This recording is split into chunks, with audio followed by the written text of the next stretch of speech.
Sebelum kita masuk ke pembahasan utama materi pada mata pelajaran simulasi dan komunikasi digital, saya meminta kalian persiapkan dulu alat tulis kalian, baik itu pulpen dan buku, untuk mencatat hal-hal penting yang akan saya sampaikan atau saya jabarkan pada penjelasan kali ini. Oke, jika sudah, untuk materi pertama, KD 3.1 itu menerapkan logika dan algoritma komputer. Oke, kita langsung saja ke pembahasan logika dan algoritma komputer. Dua pertanyaan dasar dari materi ini adalah, apa itu logika dan apa itu algoritma? Untuk logika, saya yakin hampir semua orang tahu atau pernah mendengar kata logika. Tapi bagaimana dengan algoritma komputer? Oke, kita bahas satu persatu. Kita mulai dari logika terlebih dahulu. Logika. Apa yang ada di benak atau di pikiran kalian setelah mendengar kata logika? Setiap orang pasti memiliki definisi atau pengertian berbeda-beda tentang logika ini. Jadi, logika itu berasal dari bahasa Yunani, logos, yang artinya ilmu.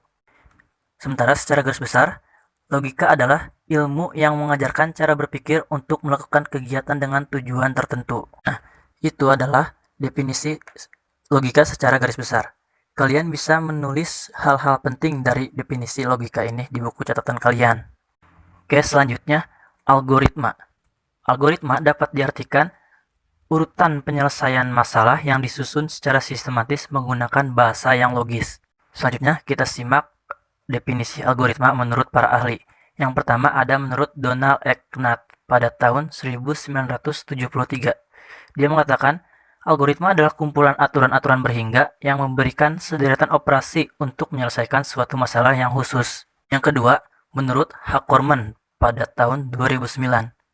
Menurut dia, algoritma adalah prosedur komputasi yang mengambil beberapa nilai atau kumpulan nilai sebagai input, kemudian diproses sebagai output, sehingga algoritma merupakan sekumpulan langkah komputasi yang mengubah input menjadi output. Jadi, dari tiga definisi algoritma yang ada, dapat kita tarik kesimpulan, algoritma itu adalah suatu langkah atau urutan untuk menyelesaikan suatu masalah yang ada. Selanjutnya, kita masuk ke contoh algoritma. Di sini saya mengambil contoh algoritma dalam kehidupan sehari-hari, yaitu dalam membuat mie instan.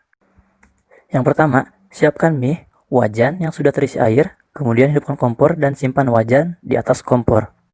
Yang kedua, setelah air mendidih, masukkan mie ke dalam wajan dan tuangkan bumbu ke dalam mangkuk.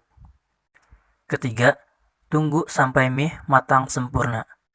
Keempat, setelah mie matang, tuangkan mie ke dalam mangkuk yang sudah disediakan. Yang kelima, mie siap dihidangkan.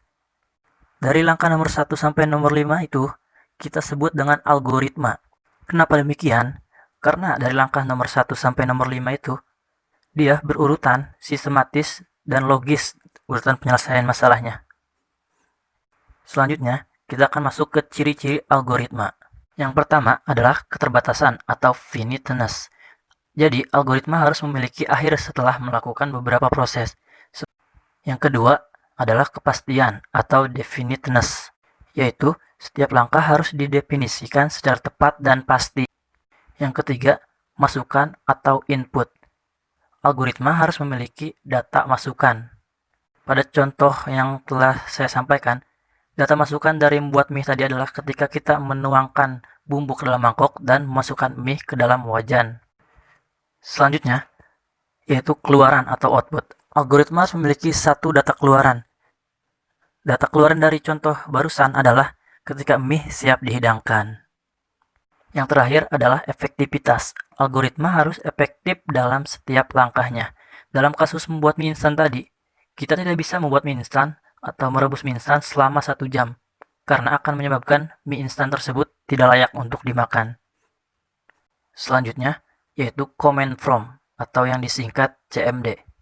Command prompt adalah jendela pada Windows yang berfungsi untuk mengakses, mengganti nama, memindahkan sebuah file, atau menjalankan aplikasi atau perintah tertentu lainnya. Dalam command prompt, terdapat beberapa fungsi yang harus kalian ketahui. Di sini ada 11 fungsi dari command prompt beserta keterangannya. Kalian bisa mencatat di buku tulis kalian dan mempause video pembelajaran ini selama kalian menulis fungsi dari command prompt beserta keterangannya. Dari 11 kode fungsi command prompt yang ada, saya akan memberikan contoh penggunaan fungsi command prompt dengan kode time, yaitu untuk menampilkan atau mengatur waktu sistem.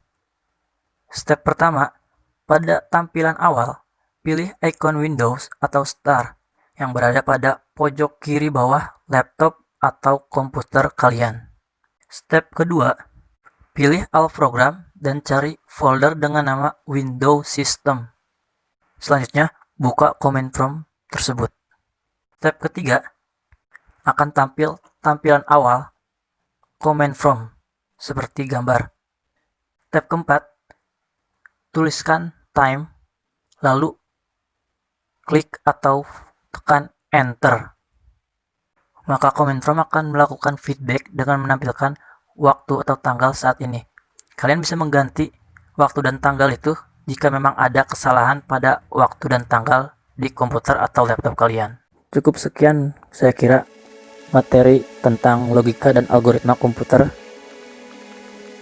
Mohon maaf atas segala kekurangan pada video pembelajaran kali ini.